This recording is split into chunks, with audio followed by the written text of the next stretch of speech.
How do we really rest in a city like Toronto where our attention is being pulled into so many different directions? And how do we rest where we're not just posting out on Instagram and checking a box that we took care of ourselves and did some self-care? We're going to talk about how to actually rest in our week-to-week rhythms. And we're going to talk about this right now on our Follow podcast.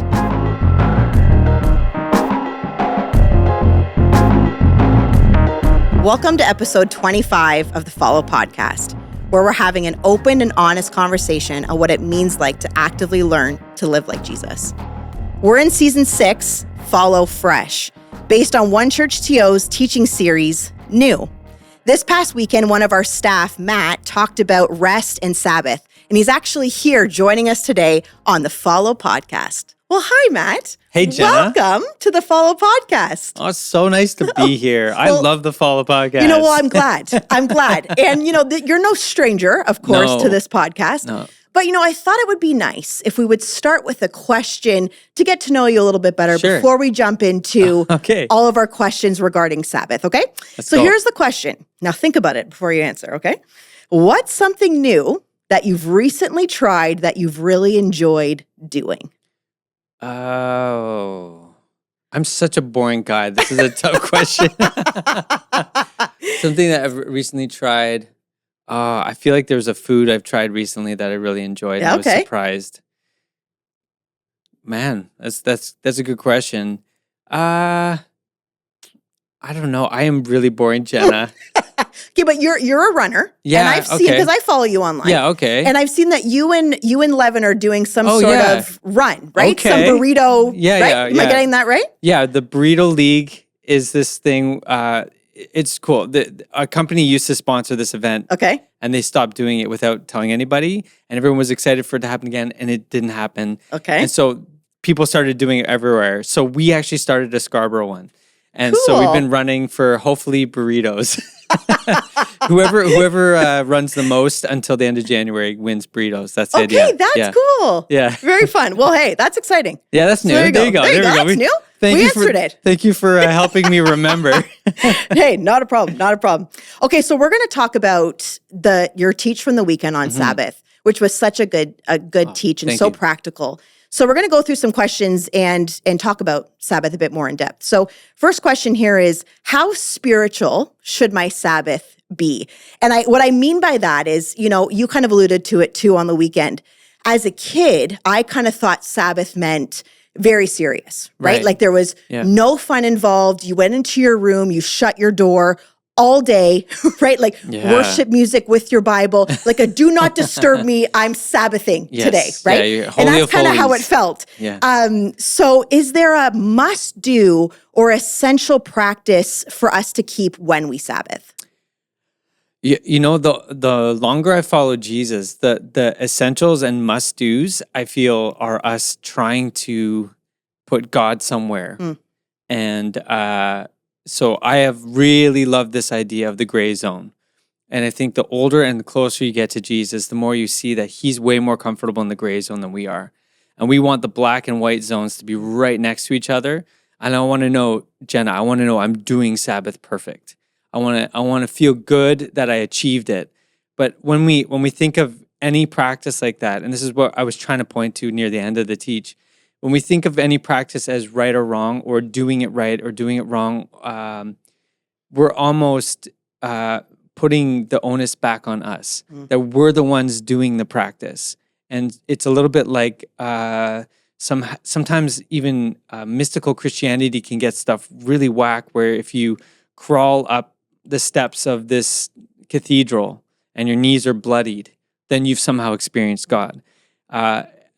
It's so natural for us as humans to want to be able to say, I did it right. Yeah. And Sabbath is the best example of any practice that I know of where it's almost impossible to say you're doing it right, because it's about not doing. It's about not achieving. It's about letting that space happen where you're not doing. You know what I mean? And so it's really hard. I think the best I could answer you is after your practice, and this is something probably not even the week of, but like after a couple months of trying to Sabbath. How is it going?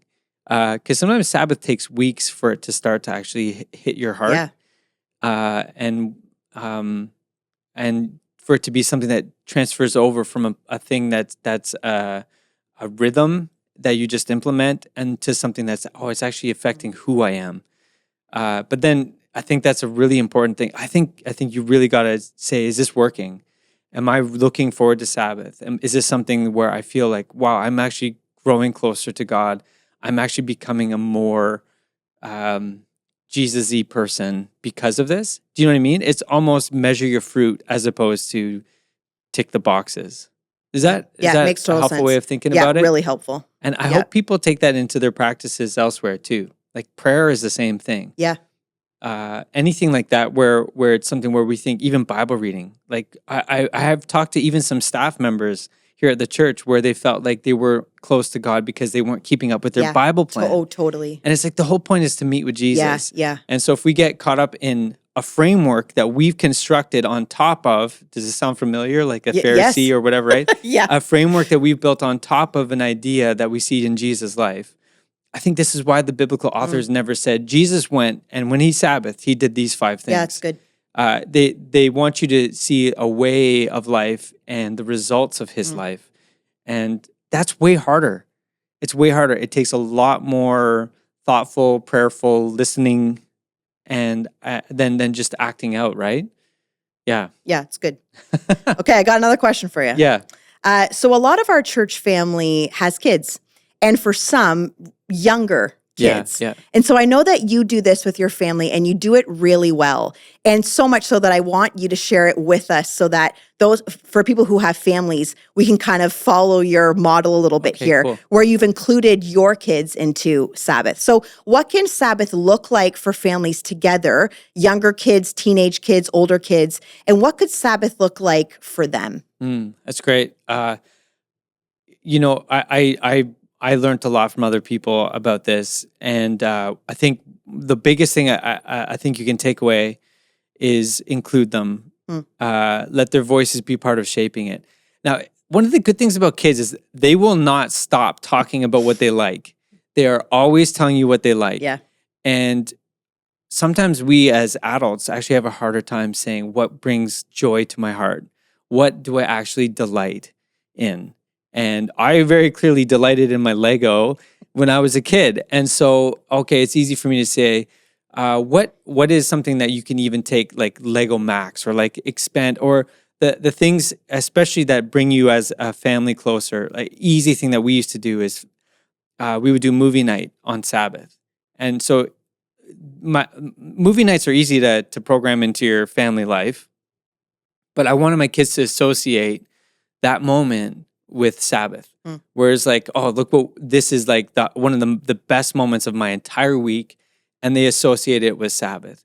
So one of the best things, I think, we did the stuff we would have done anyway, but we did it as part of our Sabbath when we knew it was bringing huge joy to their life. Because when they hear the word Sabbath, I want it to be different from me. Yeah. When I heard the word Sabbath, I was like, oh crap. No, for sure. Same. Like, not this again. Right? Yeah. But I want my kids to be like, Sabbath, let's go. Yeah. And you know what? It's actually a lot harder for us right now than one of the best seasons for us was actually during COVID. Because everyone was stuck at home. Yeah. And it forced us to be a little bit more creative. But the good thing for me, as someone who works at the church, I tried to avoid this on the weekend, but my Sabbath isn't on Sunday. Sunday's a work day for me. And so my Sabbath isn't even aligned with my family completely. We have like an overlap, but my Sabbath starts like Friday and it goes through to Friday night. And then usually Saturdays, a lot of Saturdays I'm working a bit. And so my family, usually Friday night is their Sabbath and they go through most of Saturday.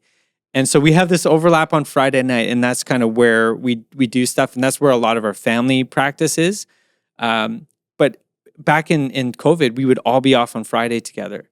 So that's when we would plan stuff. We'd have those moments where each of us would do our own thing. I would go for a run. Margaret would take a nap. Whatever we would do. But then we would have moments where we'd be together. And I think the meal is one of the most special parts of every family's week, if you can. We're at a stage now where that's tougher. But our Sabbath meal was something where we just added a couple things. A prayer, the candle lighting, now this little thankful thing that Levin started with us, where we all say what we're thankful for. And that's pretty much it. We wanted it to be something too that if we had a guest over, we could still practice Sabbath with them. And so we didn't want it to be like, I'm pretty nerdy, so I could think about, we could add this liturgy and we could read this and we could, like say the Shabbat prayer from this ancient rabbi. But keeping it simple actually helps our kids still feel like it's normal, but there's something distinct. It's that little time warp, or like we're going into a different zone. We're in the Sabbath zone now. Yeah, does that make sense? It sure does. And I remember you talked about Sabbath months ago, and you kind of showed a video clip to our church family, kind of what it looked like in your home. Yeah. And I remember the video because your two kids knew what it was. Yeah. Like they knew the word, right? Yeah.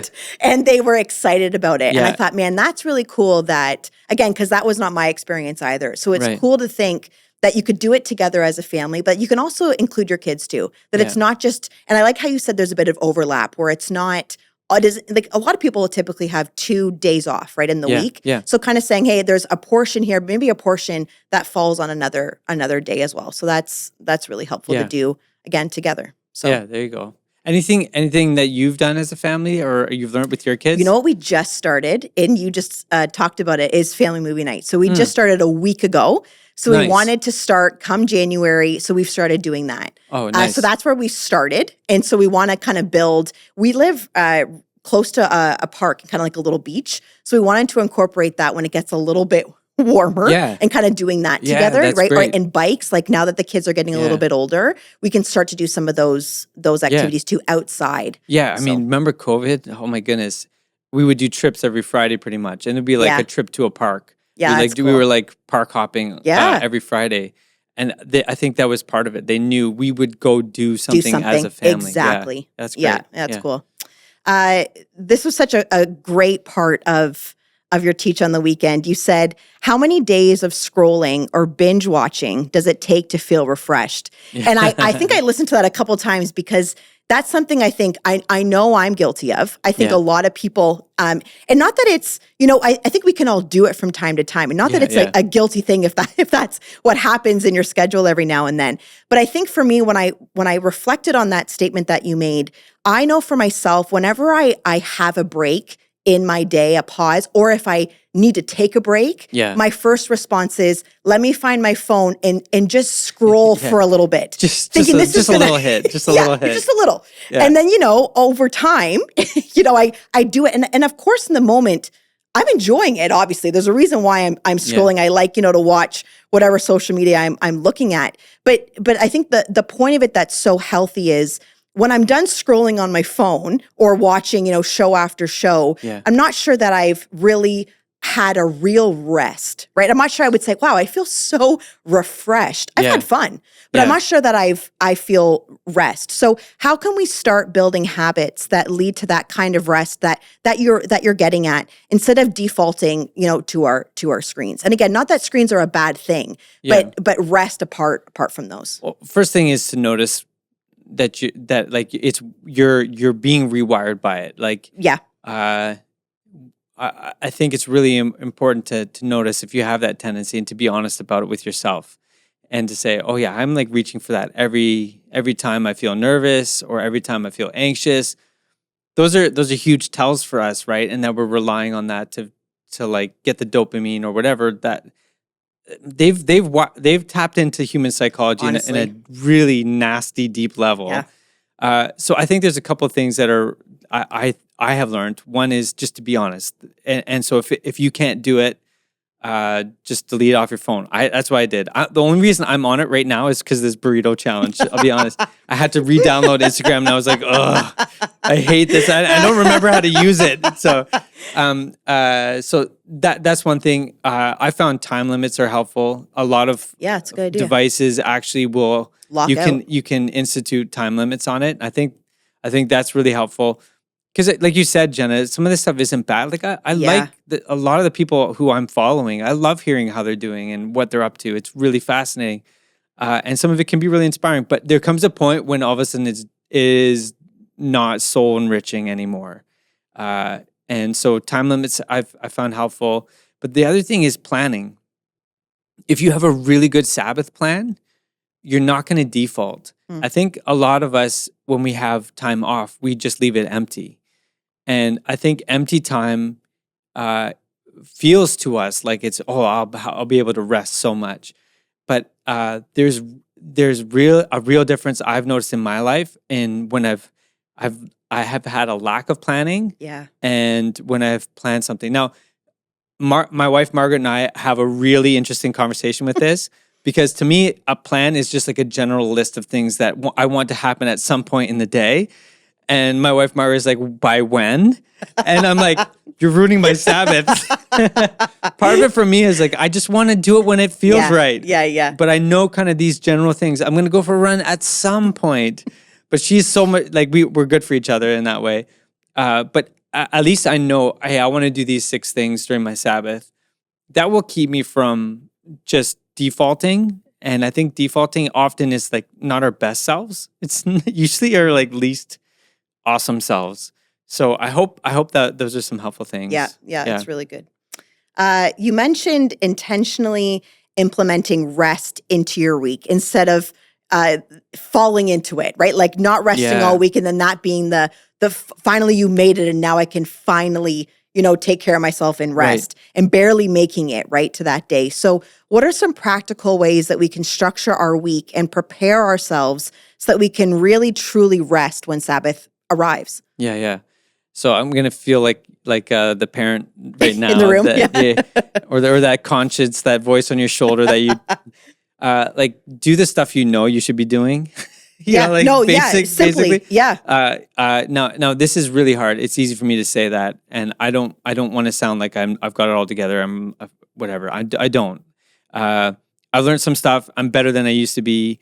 And I mean, even last week, writing that teach and getting ready for the teach wasn't my best week of Sabbath. Like it was on my mind. There was times where I was cheating a bit to get some things done so that I would be able to be ready.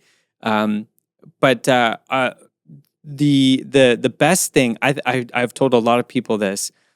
I think more than almost any spiritual practice that I've ever practiced, sleep is the number one spiritual practice for me.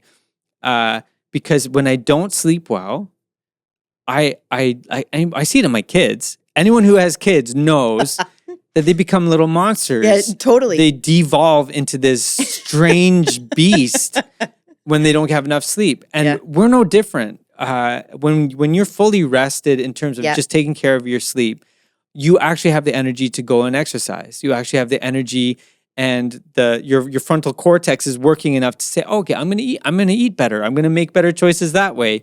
I'm motivated to actually have that tough conversation with my coworker instead of forget about it. I actually have my filter engaged where I'm thinking about the words that are coming out of my mouth. Right. So I think sleep, it has made me a better follower of Jesus almost than anything else. And there's maybe I'll make a plug right now. Now I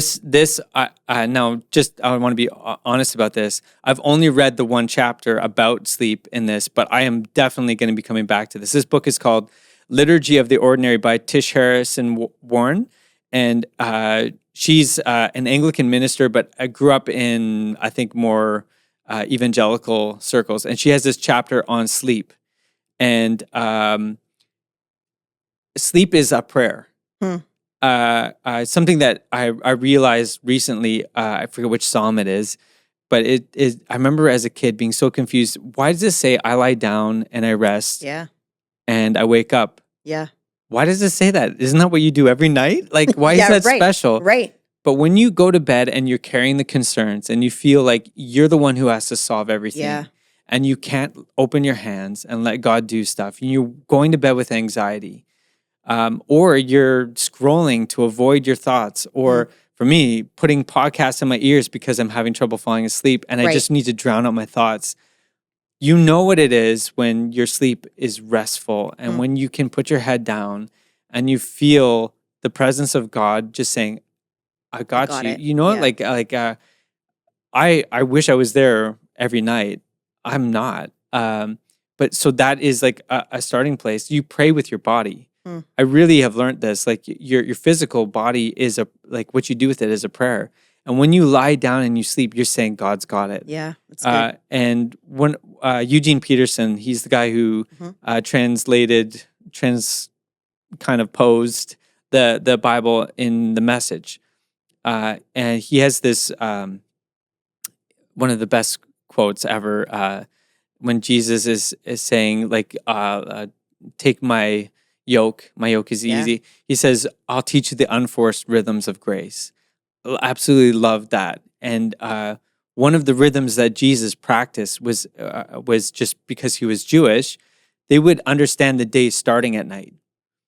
And this comes from the narrative of creation. And if you read through that and you see how it's organized, God is telling them, I do my work first.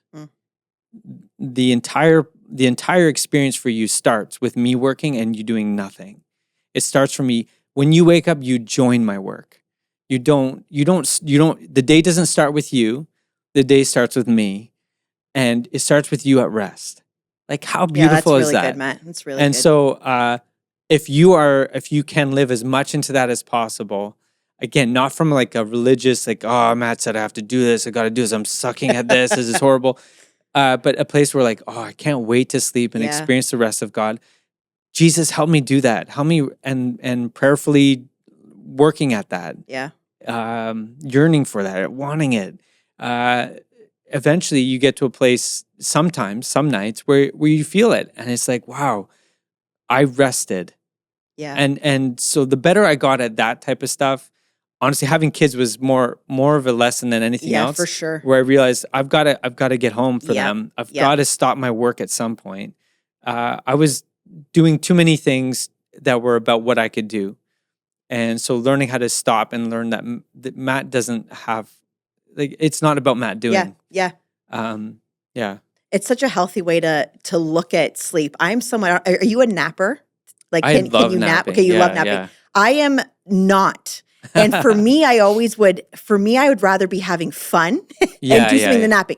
But I think that to look at sleep differently and look at the way you just described it so beautifully as this can be such a healthy thing and a spiritual thing for you to do. Yeah. Because for me, I think I love getting things done. So for me, I'm like, oh, I'm going to be wasting my time, right? Right, yeah. And so to look at it very differently I think could help so many people look at sleep in a really healthy view and lens, which I think is really cool. So thanks for sharing that. It's really Just good. before we go though, Jenna, think of where that narrative comes from, right? Yeah. Totally. And sometimes we don't question some of those narratives that we've picked up from our culture. Yeah. And where is that coming from? That's the I don't want to miss out, or when you have any anxious feeling, you have to say, okay, where does that come from? Oh, for sure. Right? Because that is actually one of the coolest things, because it leads you to some place where you're holding on the reins. Yeah. So anytime you feel like that little the guilt. Well, yes. You know? And you know what's funny is I think about myself when I have napped, and my husband says it all the time. You don't mind napping if it's by accident, because there's no guilt, right? So if we're driving somewhere, no, I wouldn't be driving and sleeping. But if I'm in the passenger seat and I fall asleep, I have no guilt in that. Yeah. Or if we're watching a movie and I fall asleep, no guilt, because it wasn't planned downtime. Do you know what I mean? Yeah, it just happened to happen, right? Yeah. So that's productivity really cool. is this blessing and curse. No, it is absolutely. Yeah, and you have to. It's a gray zone thing. Yeah, it is. You have to learn that the world will keep turning without you. For sure. You know. Yeah. And for me, I think even when you were talking about Sabbath over the weekend, I thought about myself. There was a season for me where I wasn't even taking a Sabbath because productivity for me was so high, where on my list of values, where I didn't know how to not do something. And then it changed for me when I had kids, because I can't just go out on my own. So it was, everything, it shifted for me. And Sabbath now became, I would be so bored and I wasn't feeling productive because I wasn't doing work. So I just started to naturally work through the days. So I was constantly working but then for me, there was that tick box of, oh, but I was productive, right? Right. And so I just kept doing that, and it was fun because I enjoyed working. So it didn't feel like I was giving up anything. I was having a good time, but it caught up to me. And I remember when it caught up and I thought, you know what, I haven't really rested. And I think at the time I thought, oh, of course I am. I had pockets of fun and rest throughout, but I don't know that I ever was carving out a full day in a healthy way where I wasn't still checking in, still sending a quick email, still working. And again, I loved working. So for me, it didn't feel guilty. Yeah. But when I looked back on it, I go, man, I did burn myself out eventually because you can't keep going. But it's difficult when you love what you do, you'd like to be productive, but I think I had to stop, and I did, and I can look back now and go, I noticed the shift of finally saying I've got to change this because I can't keep doing this much longer. But that's so I'm so glad you brought that up, Jenna, because there's stages of life that are just different. Yes, and I think for a lot of, especially the way our society's set up, a lot of moms in early years with kids. That's it. It's not really fair for them because you're. I don't even know if I got to this. I had to cut out so much stuff for the weekend, but your kid won't stop eating for 24 hours so that you can get a break. No, exactly. Like, come on, guys. Yeah, no, honestly. Just not be hungry. Yeah. It doesn't work like that, right? Yeah. So you have to give yourself the grace to do not the Instagram Sabbath. Totally. You know what I mean? Yeah. But just to say, oh, yeah, God's going to meet me where and how I can right now. Yeah. Yeah. And I know you even mentioned too, for some people it looks like dusting. And that for me that's so up my alley. Okay. And so even when so weird. Hey, I love it. And even like if you working with your hands, if you don't typically do that, that's a break for you. Exactly. So when we just bought our house now 5 years ago, but at the time I had a newborn. And so I was on maternity leave. Now I'm really bored, right? Because now I'm not working at all. Yeah. And so I'm like, well, what am I going to do? Well, we just had a house that was painted a really ugly color. Yeah. And I thought, well, when Hallie went down for a nap, I just started painting my house. And because that wasn't my natural rhythm, there was such a sense of accomplishment, right? But it also felt creative because I'm doing something that I typically never do. Yeah. And I painted through a lot of my maternity leave and kind of just worked on my house, which is something that I don't have time like that right now, but it was a season where I had the time. I was doing something out of my natural rhythm while being a stay-at-home mom for a season. My dad for years would go up to the property in Perry Sound and work on it, and it was like work. I wouldn't. That would not have been Sabbath for me. But he used his mind, and he was talking and thinking all week. And for him to just go somewhere where he didn't have to see a single person. And just work with his hands. He was so refreshed from that. I remember that being a way better season for him. Yeah. When he was doing that on his day, as opposed to other stuff. Yeah. Yeah, that's good. Yeah. You also mentioned a quote from John Mark Comer, who's such a talented pastor and an author communicator. And this quote was an alarming one, but it says, most people are simply too busy and too stressed out and too worn down to have any meaningful spiritual life or make really significant inroads to becoming a person of love in God. So is knowing now that statement is taking a Sabbath a way to fix this problem that he's posting. And have you experienced personally doing Sabbath the way in your own personal rhythm? Have you experienced moments of God's guidance or creativity or connection during Sabbath that maybe surprised you because you took a Sabbath that you noticed there was a shift in your week or how God spoke to you that was different now that you were taking a Sabbath? Yeah, 100%. First, I should just say probably number one book I could recommend around anything like this is John Mark's The Ruthless Elimination of Hurry. He is so easy to read. He is. So easy to read. So even if you're not a reader, it's a really, really good place to start. Okay. So Jenna, for me, I think the surprising thing is I always expected the next day to feel great. Right.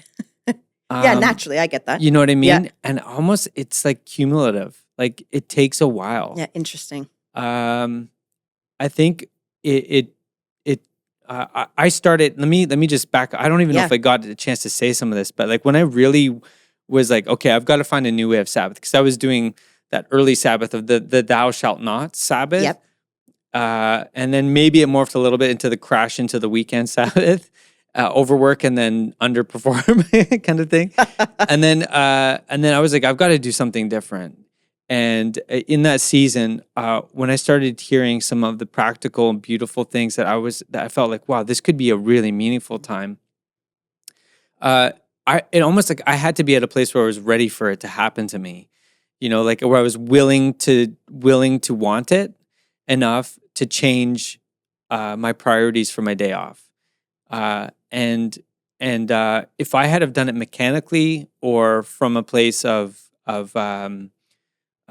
ticking boxes like we've talked about, I don't think it would have shaped my heart the same way. I can give you a few ways. It's really hard to describe, but I think it took me a couple months to do a few things. One, just like my emotional tank was empty. I was really spent, and I was looking pretty desperately for like, well, how can I solve this problem? Yeah. More so than how can I get close to God? Yes, for sure. You know what I mean? And so I think like even how we do some of our global work, you feed people's stomachs before you tell them about Jesus. Good. Yeah. And it's a little bit like Sabbath can be like that. If you're emotionally depleted, you're not going to feel close to God. Yeah. You feel close to nothing. You feel close to the grave. Yeah. And so I think there's a little bit of that, like in the mercy of following Jesus in those ways, your emotional tank gets replenished in a sense, right? Yeah. And then over time, you realize, oh, I'm a little less anxious. I'm a little less annoyed at things. And it's a little bit of this, a little bit. It's baby steps. I actually want to do the right stuff a little bit more, and I found like it almost became what's it called? Kind of like the first step that opened up a lot of other steps. Right. Where all of a sudden I had the energy and the motivation to be more like Jesus in general. Right. So the other spiritual practices like, fasting, are you kidding me? No way. Or waking up and praying or doing like, no way. I wouldn't I can't do that. I don't have the capacity for that. Became less of a inertia or like, oh man, I can't do that. It became more and more interesting to me. And I was at the very least more open to it.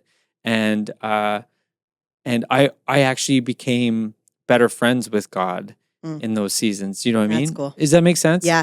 I think what you said is so helpful right at the beginning there when you're saying, that it kind of sounds like Sabbath you're kind of playing the long game, right? It's not really the short game. And 100%. For someone who's brand new to maybe is not taking the restful Sabbath day, if someone's going to start out, I think that's really helpful to know going in that, hey, the next day, if someone who loves the results, if they don't see it the next day, they might go, this doesn't work for me. Let me just go back to my natural pattern. Yeah. But to frame it into it, you're not playing the short game, it's the long game. Yeah. And you're going to thank yourself in a few months down the road, I think is so helpful. So that kind of that you're not going to expect maybe not the next day moment of, wow, that really did so much for me. But I think months down the road, you could go, wow, what a healthy thing to do, and then pushes you to keep going, right? Now, I don't know if that makes me weird, but Jenna, like that's most of my spiritual life. Right.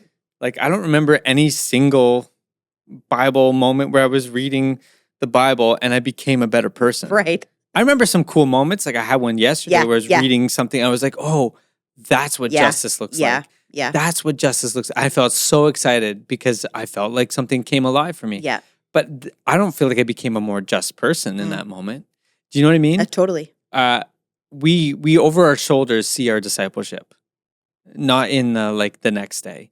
You see, last year I was less of a follower of Jesus than I am now. That's where at least how I measure it. Yeah. Do you know what I mean? Oh, it's good. No, it's really good. Drew Jackson asks these two questions. Let me read them both to you, and we'll kind of go back to the first one. Who is it that can't rest by virtue of the systems that are in place? So that's his first question. And the second one is, and how can my rest lead to rest for others? So I love both of those questions. So let's start with his first one. Who is it that can't rest by virtue of the systems that are in place? Talk to me about that. Well, this is so interesting. And I really found it a lot easier to see in the biblical times because of the framework. Maybe it's just because we're different. Like we have enough distance of time and space, and we're a different culture. Yeah. It's easier to analyze the culture that Jesus was in, and they were very family-based culture, and they're what you did as a family, and even the household you were a part of, servants and all this stuff. If you had a home where people were relying on you for their entire like sustenance and everything, and you decided we are going to do something, everyone's like, okay, I guess we're doing that. And so you created this framework of Eden on Sabbath, even for people who were what we would call slaves, in a very different from what we think of in terms of North American history, but in a lot of ways, is still someone who is attached to you. Yeah. They didn't have the autonomy to say, I'm going to go do this today. This is my work schedule. This is what I get to do. For you to gift that and say, I remember our history as enslaved people, and I am deliberately choosing to practice the way of Yahweh. We do not enslave people like that. They get days of rest. They are not just about what they do for me all week. One day a week at the very least, they are just a person who carries the image of God. It's so much harder for me to say how we would function that way today, because the social frameworks that we have are so much related to government or to social systems that aren't. You don't have as much autonomy. Like I don't have a household that I take care of in the same way. So I really struggle with this, Jenna, and I'm trying to figure out how to do this better. But the very least, I think watching out for those that God has placed in my life that might be at the very least different than me, and helping me live with them a little closer, so that I can experience moments where what's restful for me and restful for you might look different, but there actually might be some crossover. I thought of this, and I don't know if this helps illustrate it. I imagined, like, what about a single parent in our church family who, what would Sabbath look like for them? Yeah, good question. And how would like they wouldn't even be able to say, oh, let me just take 2 hours, you watch the kids. For sure. If they didn't have parents or something in the picture. And I thought, how beautiful if they were in a community group with some empty nesters. Yep. And those empty nesters are missing their kid. They're feeling alone. They're feeling like their life is kind of empty. That would be Sabbath for them. Oh, absolutely. To welcome this child into their home and spend some joy-filled time with that kid. Yep. And that parent would have a chance to experience time alone and have their bucket filled. So to me, that is justice. Mm-hmm. But isn't that so much more beautiful justice, right? No, for sure. Now that's theory. I'm seeking for where I can find that in my own life to practice. But that's like a framework for me, where I'm just saying, okay, at least the different people, the people who are different from me, how do I live life around more different people? You know what I mean? Different stages of life, different backgrounds, different cultures, everything that could be a different. How do I live closer to people that way? Does that make sense? Yeah, it does. Yeah, that's really good. And the second one is, how can my rest lead to rest for others? And I think, what a cool question. I don't know that I ever thought of it that way, but I love that idea. So in your experience, how does practicing Sabbath personally overflow into benefiting people around you? So your family, your workplace, your community group. How does taking care of yourself and resting impact other people? Well, there's the very obvious, like if I'm a better human being, it's like we talked about with sleep, right? If I'm if I am a better follower of Jesus, everyone experiences us better. If we're a better church, for sure, our whole community gets better. Yep. There's an aspect to that. When it comes to justice, though, there's no way we could ever go back, but there was something about having 24 hours where stores were closed. And everyone was forced to rest. And in that moment, people who were making a different wage, who had no control over their schedule, who were lower on the ladder of success, we're equal. Yeah. We were all free. Yeah. That day, there was no one overseeing us. And there's a beautiful justice piece to that we can't, I'm not saying we need to fight for that again. Yeah, for sure. Because that for so many reasons. But how do I purchase on Sabbath? Or how do I purchase all week? Is there, am I giving people a living wage with my money? This is something that my wife probably does better than me, and she has taught me a lot about. But like looking at the companies that we support and understanding that you vote for a future with every dollar that you spend. And so there's different websites that you can do some searching for and say, okay, how are they rated in terms of how they treat their workers and living wages and that type of thing. And there's we can I'll try and find some for Margaret, and we can put it in the show notes to link for some people. But what you spend your money on gives an opportunity for someone to live a better life. And I think there's something about spending money that can be unhealthy for us if we love it so much that we spend our money as a way of exerting ourselves in the world. I don't know if there's a better way of saying that, but when you resist just spending and you invest your money instead, you might buy less stuff but better. And not just better for you, but better for our community, better for our world. I love that episode that we did with Steve Jonesley, where he talked about relationship with God, relationship with each other, relationship with creation, and relationship with ourselves. And they're all connected. And so even how we spend has that network effect where if I spend more deliberately, man, I'm all of a sudden I'm sacrificing better, and that's such a beautiful practice to connect with God. But all the way to the justice piece, where I'm giving someone else, I am trying to even the scales of like financial inequality. Yeah, I don't know if that makes sense. No, it does. I'm not like great at that, but I aspire to it. Yeah, no, hey, it counts. I think it matters. That's good. I think it matters. Does. Yeah. It does matter.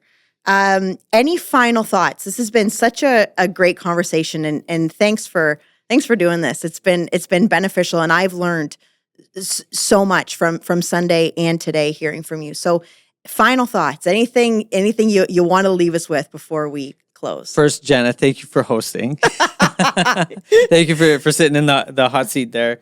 I mentioned those two books. I'll mention these two, and I'll just give you for those who want it. Sabbath as Resistance. This is Walter Brueggemann, and it talks a lot about the justice piece. So I've just skimmed through this a bit here and there to get some help on it, but I'm really looking forward to reading that. But if you're looking for how does Sabbath fit in with my overall spiritual connection to God, Canadian author Ken Shigematsu, who's also a pastor in Vancouver area, God in My Everything. This is one of the earliest books I read that helped me with Sabbath. Oh, cool. And actually, this would be kind of a triple click.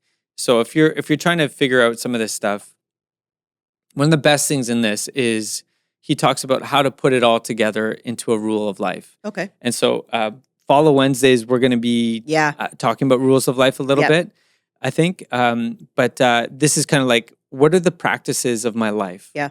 And Sabbath is such a key stone of that. Yep. And in that, even we talked about Sabbath as a container.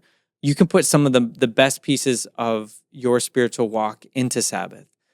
The stuff that you really love that you don't get to do very often.